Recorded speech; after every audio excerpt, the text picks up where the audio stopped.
हम्म। धर्म की बात है, हाँ। तो इसके अनुसार तो वर्ण के अनुसार अगर है, हम्म। तो जिस वर्ण में जन्म हुआ है आपका, हम्म। भंगी के घर में जन्म हुआ है तो भंगी का ही काम करना चाहिए उसे। हम्म। व्यवसायी के घर में हुआ तो व्यवसायी का ही करना चाहिए। हम्म। एक तो ये बात है। हम्म। उसके अनुसार दूसरी बात यह है कि अपनी रुचि के अनुसार करे। हम्म। अब आजकल व्यवसायी के घर में बच्चा जन्म ले रहा है तो हम्म। फौज में भी जा रहा है, वो कोई हम्म। डॉक्टर बन रहा है, कोई इंजीनियर बन रहा है। हाँ। तो क्या आशय है, मतलब स्वधर्म का आशय क्या मानेंगे? देखो ऐसा है, सामाजिक परिस्थितियां बदलती रहती हैं, और जब सामाजिक परिस्थितियां बदलती हैं, चारों वर्णों की जो व्यवस्था थी वो अब वैसी नहीं रही जैसी कभी थी, उस तरह से। एक बात। दूसरी बात, कुछ ऐसी बातें हैं जिनका हमें पता नहीं रहा है। एक बात ये है कि वो जो भगवान ने गीता में कहा है, चातुर्वर्ण्यम मया सृष्टम गुण कर्म विभागशय, गुण और कर्म के हिसाब से मैंने विभाग किया है। अच्छा, पहले एक ही परिवार में 4 भाई 3 भाई हों तो एक क्षत्रिय हो सकता था, एक ब्राह्मण और एक वैश्य। ये बातें सुनकर के हमारे होश फाख्ता हो जाते हैं, ये कैसे हो गया? अरे भाई, ये वैज्ञानिक बंटवारा है और जीवात्मा पीछे से अपने संस्कार लाती है, ये गहरी बात है। हाँ, व्यवस्था के रूप में व्यवस्था सामाजिक वो थी, लेकिन जब अपने पैरों पर कोई व्यक्ति खड़ा हो गया तो उसकी रुचि के अनुसार भेद था, पहले ये बात थी। हाँ, स्वतंत्रता थी इस बात की, एक बात। लेकिन इससे भी ज़्यादा महत्व की बात ये है, जो ज़्यादा जानने की बात है, कि ये वर्ण व्यवस्था, आश्रम व्यवस्था आदि ये तो बदलती रहती हैं समय के साथ। अच्छा, आश्रम व्यवस्था भी अब कहाँ है? कुछ नहीं है। 4 आश्रम थे, ब्रह्मचर्य, गृहस्थ, उस तरह से। अच्छा, वानप्रस्थ, वो। अब एक बात नहीं बदलती, हर एक व्यक्ति के सामने वर्तमान में उसका कर्तव्य है, ये नहीं बदलती। दुनिया का कोई व्यक्ति ऐसा नहीं है जो यूं कह सके कि अब उसका कोई कर्तव्य नहीं है। देखो, जिसको कर्तव्य की का बोध ही नहीं है, जिसका विकास आंतरिक अभी इतना नहीं हुआ कि वो इतना भी जान सके कि कर्तव्य किसे कहते हैं और कर्तव्य करना चाहिए कि नहीं चाहिए, उसकी तो यहाँ चर्चा नहीं है। तामसिक स्थिति का व्यक्ति, अभी उसका समय नहीं आया। राजसिक प्रधानता में भी मुश्किल से ही कभी कभी आ भी जाए, थोड़ी देर बैठ जाए तो बैठना मुश्किल हो जाता है। सात्विक स्थान पर, भगवत चर्चा के स्थान पर, सत्संग में काफ़ी जीवात्मा की लंबी यात्रा के बाद नंबर आता है कि वो आकर के बैठे, थोड़ा सात्विकता आ जाए, बात को समझे। खैर, तो उनकी तो चर्चा नहीं है, और जिनकी चर्चा है उनके लिए ऐसा है, एक भी व्यक्ति संसार में ऐसा नहीं है जो यूं कह सके कि मेरा कोई कर्तव्य नहीं है। हर एक का है, हर समय है। और एक खास बात जानने की ये है, यहाँ गीता में उस व्यक्तिगत कर्तव्य की बात है। सबसे खास बात यह है, स्वे स्वे कर्मणि अभिरते सिद्धिम लभते नरे, ये भगवान के वचन है 18वें अध्याय में। अपने अपने काम में लगा हुआ। अपना काम कौन सा? जो तेरा अपना निजी काम है, उस काम में। स्वकर्मणा तम अभ्यर्च्य सिद्धिम विन्दति मानवे, अपने कर्म से पूजा करके। अच्छा, स्वधर्मे निधनम श्रेय परधर्मो भयावह, अपने धर्म में मरना भी ठीक है। कौन सा धर्म? हिंदू मुसलमान सिख ईसाई वाला नहीं, कर्तव्य रूपी धर्म, उसको करता रहे जो तुझे मिला हुआ है। देखो, ये भगवत प्राप्ति का संबंध बाहर के किसी कर्म से नहीं है, ये अंदर की मंशा से है, नियत से है। हर एक काम करते हुए भगवान के साथ अंदर का संबंध अगर जुड़ गया, अर्थात कर्म संसार की सेवा की भावना से यदि हुआ, तो भगवान की निकटता हो जाएगी। और स्वार्थ की दृष्टि से हुआ तो भगवान, मिले हुए भगवान ही दूर दिखने लगेंगे। तो धर्म व्यक्तिगत कर्तव्य है और इसके बिना कल्याण होगा नहीं। वहाँ पहले एक वो 8-10 नियम छपवाए थे, बंटवाए भी थे, तो उसमें एक फिर मुझे ध्यान आया, स्वामी जी ने कहीं कहा है, फिर वो मिल गया, मैंने वो भी थोड़ा परिवर्तन करके लिखवा दिया। उसमें स्वामी जी ने एक जगह ये कहा है कि केवल कर्तव्य ही कोई करता रहे, बस पूजा पाठ जाप तप कुछ न करे। ठीक है, करना चाहिए, बहुत अच्छी बात है, लेकिन अगर केवल कर्तव्य ही करता रहे सेवा भाव से, तो उसे भगवत प्राप्ति हो जाएगी, निश्चित होगी। ठीक है ना। और कर्तव्य छोड़ करके भगवत भजन करते रहो तो मुश्किल है काम। हाँ, कठिन बात है भाई। पहले तो ऋण उतारना है जन्म जन्मांतरों का। इससे अधिकतर साधक जो होते हैं, एक अंदर भावना रहती है, रस आता है ना भजन पूजन आश्रम ये कीर्तन में, और वो जो कर्तव्य पालन है उसमें पसीना निकलता है, तो कई दफ़े भागना चाहता है उससे।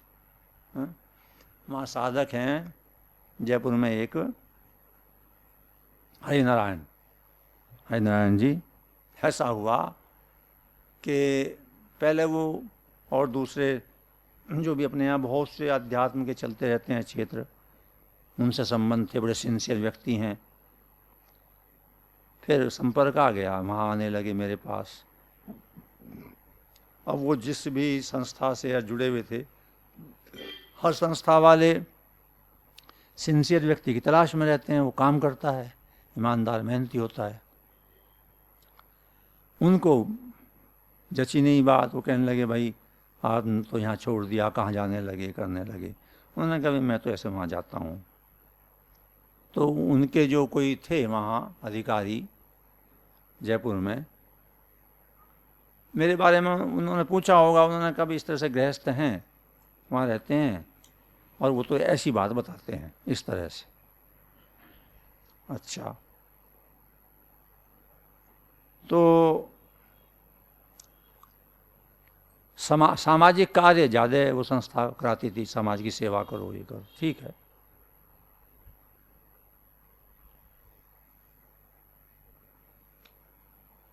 वो उनका जाना हुआ ऋषिकेश, स्वामी जी महाराज तब थे, रामसुदास जी। उन सज्जन ने उनसे कहा कि भाई एक काम आप करना, आप वहाँ जा रहे हैं, वो बड़े संत हैं, एक प्रश्न हमारा भी लिख के ले जाओ, हाँ, आप उसका उत्तर पूछाना। क्योंकि उन सज्जन का ये विचार था, मैं गृहस्थी हूँ, वहाँ रहता हूँ, भाई यूनिवर्सिटी में पढ़ाता था, करता हूँ, मैं तो वो जैसा है जीवन वैसी बात कहूँगा, और भाई वहाँ बड़े महात्मा हैं, शायद इनकी समझ में बात आ जाए, ठीक कैसे कैसे चलना चाहिए। वो ले गए उसको लिख करके। उन्होंने जाके वहाँ स्वामी जी महाराज से पूछा कि महाराज ये प्रश्न ये था उनका कि ये जो अपने परिवार के कर्तव्य हैं, बच्चों के प्रति, पत्नी के प्रति, माँ के प्रति, पिता के प्रति, ये सब इसमें लगे रहते हैं रात दिन, हाँ, या अपना कार्य, अपने डिपार्टमेंट का कार्य, जो भी महकमे में जो काम मिला है, इसको प्रमुख माने, या समाज सेवा, उसमें भी समय। ये प्रश्न उन्होंने पूछा। महाराज तो महाराज थे, स्वयं सन्यासी थे, लेकिन जो सिद्ध व्यक्ति होता है तो पूरा ही जानता है। कहने लगे सीधी बात, अरे भाई ये प्रश्न आया है, पहले कर्ज तो उतार लो अपने परिवार का, हाँ?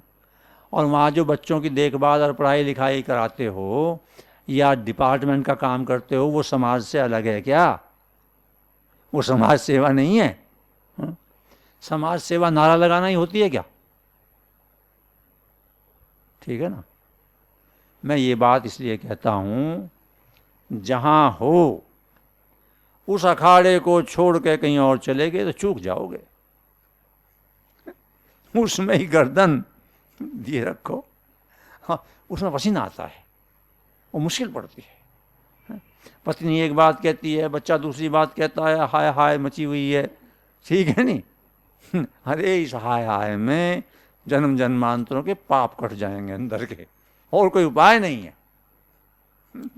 अच्छा, तो इसलिए ये बात तो कर्तव्य, धर्म माने कर्तव्य, उसमें रहो। व्यक्तिगत कार्य है अपने अपने स्थान पर, अगर हर एक आदमी मेहनत ईमानदारी से करने लगे तो और किसे कहते हैं? उत्थान समाज का, उसे तो कहते हैं। मैंने बताई थी उस दिन बात, ये जो चल रहा है वो ठीक चल रहा है, जो भी चल रहा है संसार में सभी ठीक चल रहा है किसी रूप में, कि भ्रष्टाचार मिटाओ, बिल्कुल ठीक बात है, मिटाना चाहिए। लेकिन मैंने उस दिन कहा, जब भ्रष्टाचार मिटाने की बात आएगी कि मिटावें, कहाँ से शुरू करोगे? अपने काम से शुरू करोगे। जो दफ्तर में फाइल तुम्हारे टेबल पर आई है, अगर वहाँ काम करते हो तो भ्रष्टाचार मिटाओ, इसे कहते हैं कि उस फाइल पर निर्णय निष्पक्षता से लो, जिसका काम होना चाहिए उसका करो ईमानदारी से, रिश्वत मत लो, ठीक है ना। पेशेंट है तो उसकी सर्जरी ठीक तरह से करो, ये भ्रष्टाचार मिटाना है, रिश्वत मत लो। केवल इतना भ्रष्टाचार मिटाओ, देश को जगाओ, अरे भाई नारा वारा बहुत हो गया।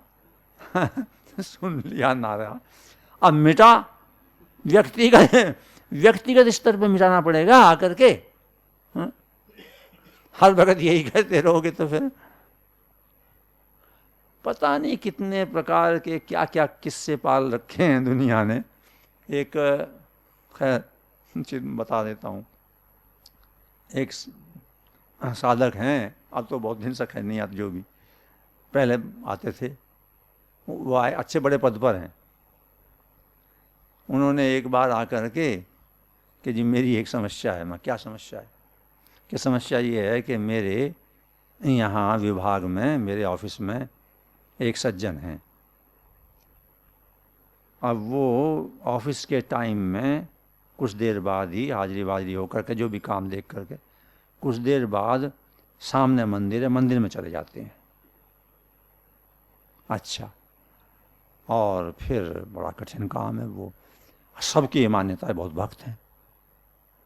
अब काम सफ़र करता है, मैं तो हेड जो होता है किसी भी डिपार्टमेंट का, उसका हेडक होता है बड़ा भारी, हर एक हेड का हेडक होता है, चूँकि वो कुछ ना कुछ नीचे वाले लगाए रखे हैं।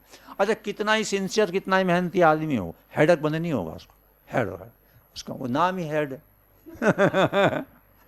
हाँ, वो सब जितने भी हैं, जितना कोई भी स्वाद उसका मिले। अच्छा, मैं भी रहा हूँ कुछ समय, मुझे भी, मैं देख चुका हूँ पहले, वहाँ एक दो जगह रहा हूँ। अच्छा, खैर अलवर में था, राजश्री कॉलेज में, जैसा भी है, खैर। तो कि जी ये समस्या है, और मेरे से पहले जो हेड थे वो उन्होंने भाई जैसे जैसे निभाया। अच्छा, और उनसे कहते हुए हर एक डरता है इस बात को, क्योंकि ये मन में रहे कि पाप लगेगा, भजन करें जाकर मंदिर में जाके, भजन छुड़वा दिया साहब। कुछ लोग भी हैं ऐसे वहीं ऑफिस में, भी कहते हैं जी साहब तो उनको थोड़ा ही होता, ठीक है भजन सामने, और कहीं जाते नहीं, मंदिर में जाओ सामने।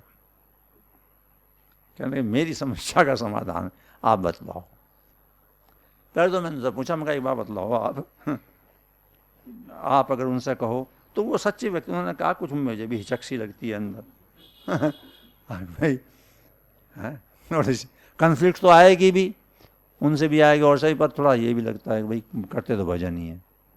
खैर वो काफ़ी उस तरह से कहने लगे ये मैं बहुत समस्या में हूँ, और काम तो पूरा सफ़र करता है, क्या करूँ, किससे कराऊँ उस काम को जो उनका काम है। तब जैसा भी भगवान ने करा, मैंने कहा अच्छा ऐसा करो, तुम कल से ही जा कर के उन्हें कह दो कि यहाँ काम करो और मंदिर में नहीं जाना उस टाइम में। और मैं कहा इसकी जिम्मेदारी मेरी तरफ ट्रांसफ़र कर देना, पाप पुण्य में हम डूबेंगे, देखा जाएगा जो कुछ होगा। हाँ, जैसा होगा भाई, मैं भगवान से प्रार्थना कर देना साहब मैंने पाप किया हो तो वो जयपुर में वो पाप उनकी तरफ ऐसे ऐसे काम करने पड़ते हैं कई बार ऐसे लोग आ जाते हैं क्योंकि जी वो भूत और वहाँ पर बास है और वो प्रेत रात को चुड़ैल सतावे। मुझे कई को कहना पड़ा भाई मेरे यहाँ भेज दो, और क्या कर सकते हैं, इसके अलावा उपाय तो है नहीं। कई का ऐसा हुआ भाई, मैं कभी और तो क्या कर सकता हूँ, उनको यूँ कह दो भाई मैं 46 गंगवाल पार्क जयपुर में, और मैं मुझे कोई समस्या है नहीं, क्योंकि वो फिजिकल तो होते नहीं, फिजिकल हों तो समस्या है कैसे सोऊं। मैं तो कहूँ बिस्तर पर आ जा भाई, तू लेट जा, तू जौन सा भी है, भूत पिशाच कहाँ का है हमारे बिस्तर पे, तू भी हम रात को सोना, तू सो जा। अच्छा फिजिकल बॉडी हो तो समस्या करबट उर्वट लेना झंझट पड़ेगी। वो तो वायु प्रधान अस्तित्व होता है भाई, तू कहीं लेटा रहे हम भी सो रहे। अच्छा कई के संकट भी कट गए, तो ना मान्यता अंदर बैठी हुई है ना, मेरा मतलब कि हाय तो वहाँ फंसे हुए। खैर तो मैंने उनसे ये कहा, उन्होंने करा भी, फिर चूँकि उन्हें शक्ति मिल गई ना कि आप में वो डूबेंगे। अरे मैंने उनको समझाया, मैं तो क्या बात करते हो हैं, अरे वहाँ बेईमानी कर रहे हो, तनख्वाह लेते हो पूरी, और वहाँ भगवान प्रसन्न हो जाएंगे। हाँ?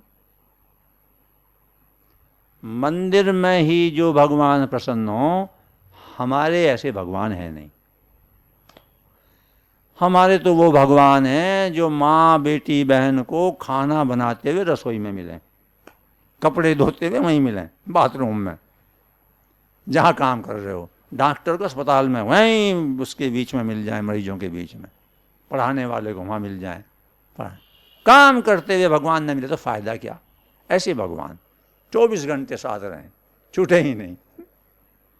तो ये थोड़ा कर्तव्य धर्म की बात ऐसी है। तो कर्तव्य व्यक्तिगत, ज़्यादा उसमें मत पढ़ो कि ये कौन सा वर्ण है और इस तरह का है, ये बदलता रहता है वर्ण सारा पहले भी बदला है इस प्रकार से, ठीक है नहीं।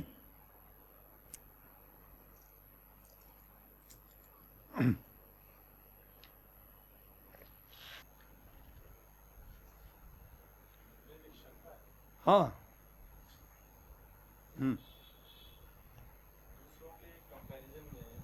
विशेषता दिखती है, हाँ वो तो अभिमान है, बिल्कुल। लेकिन दूसरों के कंपैरिजन में जो हीनता दिखती है आपने, हाँ जो इन्फिनिटी कॉम्प्लेक्स दिखता है, वो भी अभिमान है क्या? ऐसा है, वो एक बीच की अवस्था में जब भगवान की कृपा से दोषों का विसर्जन शुरू होता है, ये भगवान की कृपा होती है जब दूसरों की अपेक्षा से अपने में कमी दिखनी शुरू होती है। एक तो बात तो जानने की ये है, जब कमी दिखनी शुरू हुई तो भगवान की बड़ी गहरी कृपा हो रही है। अच्छा, और फिर अब कमी समाप्त होने का समय आ रहा है।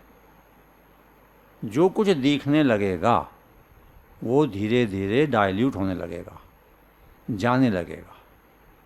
दो तत्व हैं, एक दृश्य एक दृष्टा। दृश्य दृष्टा से कमज़ोर होता है और दृश्य का विसर्जन समाप्ति होने लगती है। तो ये बीच की स्टेज में ये बात आती है, ऐसा ठीक है ना, भगवान कृपा कर रहे हैं। इससे भी भगवान को ही पुकारना होगा, क्योंकि भगवान का स्मरण से ही दोषों की निवृत्ति होती है। दोष भी समाप्त भगवान की कृपा से होते हैं। प्रोसेस शुरू हो गया, ठीक है ना। बाद में रहेगा ये भी नहीं। सब अहंकार के रूप हैं, उस अहंकार का वो अभिमान रूप है। अपने को अच्छा मानना भी अहंकार है, बुरा मानना भी अहंकार है। क्यों? लेकिन वो बाद की अवस्था आएगी, जब स्वरूप, जब चेतन में अपनी स्थिति का अनुभव शुरू हो जाता है और वो दृढ़ हो जाता है, फिर पता चलता है ना मैं अच्छा ना मैं बुरा, मैं हूँ। ठीक है ना। अच्छा बुरा दोनों ही ये अंतःकरण की बात है।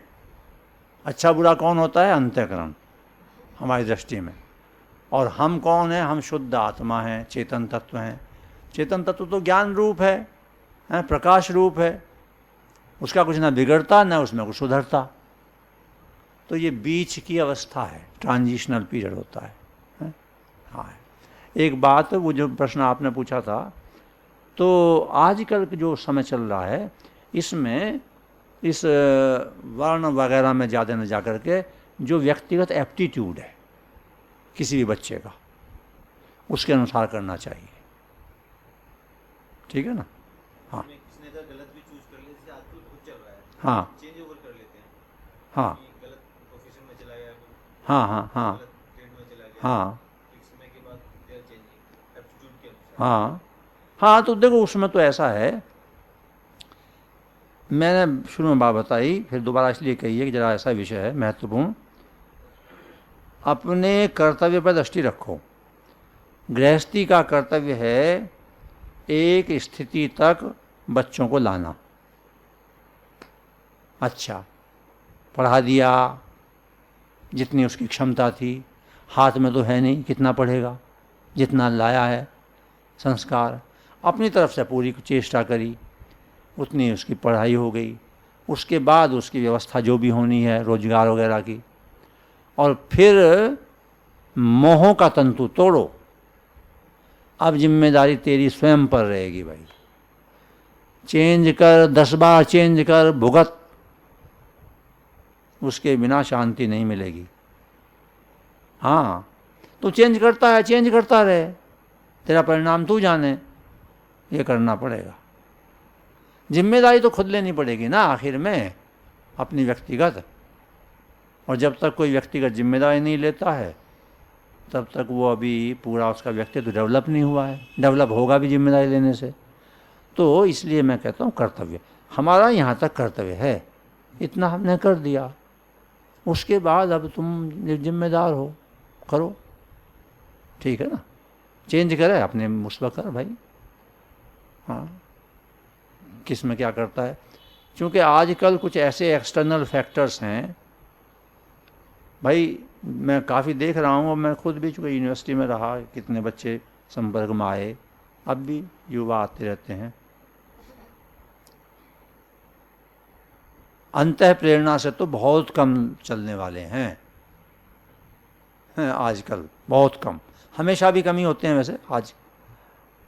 बाह्य फैक्टर्स, सबसे महत्वपूर्ण फैक्टर तो क्या हो गया कि पैकेज कितना है, ये बनाओ पैकेज, है? तो उस पर दृष्टि जाती है।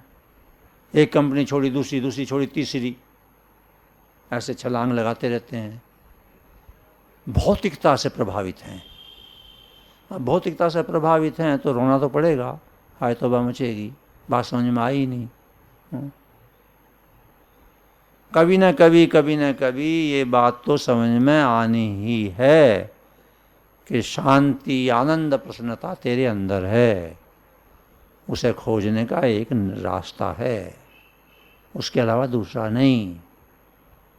ठीक है ना? हाँ।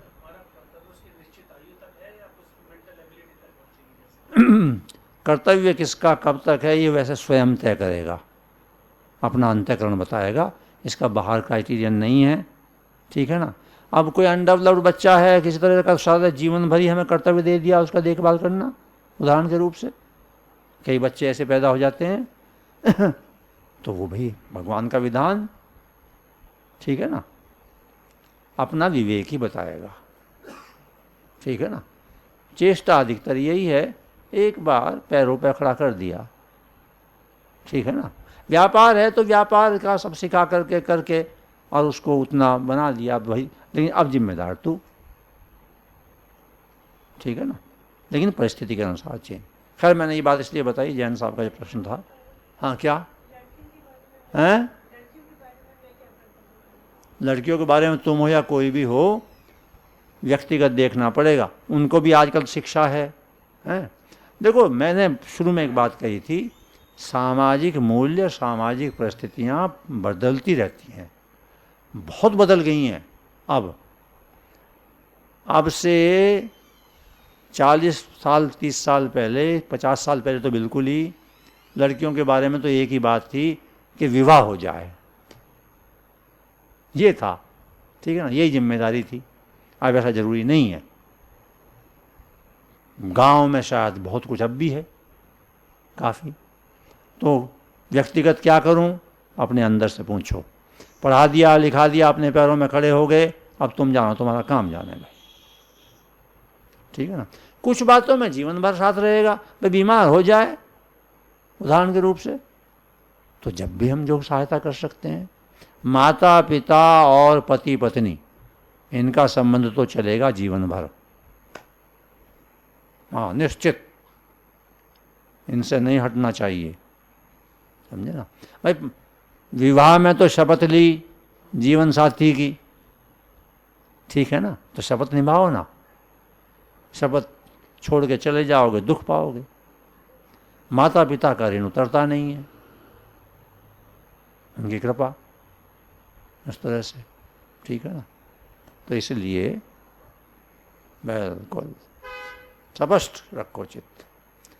हमारी संस्कृति तो यही है, इस तरह से ही है। दूसरी संस्कृतियों की बात छोड़ो, तो विकृति हैं, कुछ नहीं है। ये तो जिससे हम लालायित हैं ना, ये पश्चिम जगत, खैर हम कुछ कहते नहीं हैं ज़्यादा, पर वो तो अभी विकास ही नहीं है।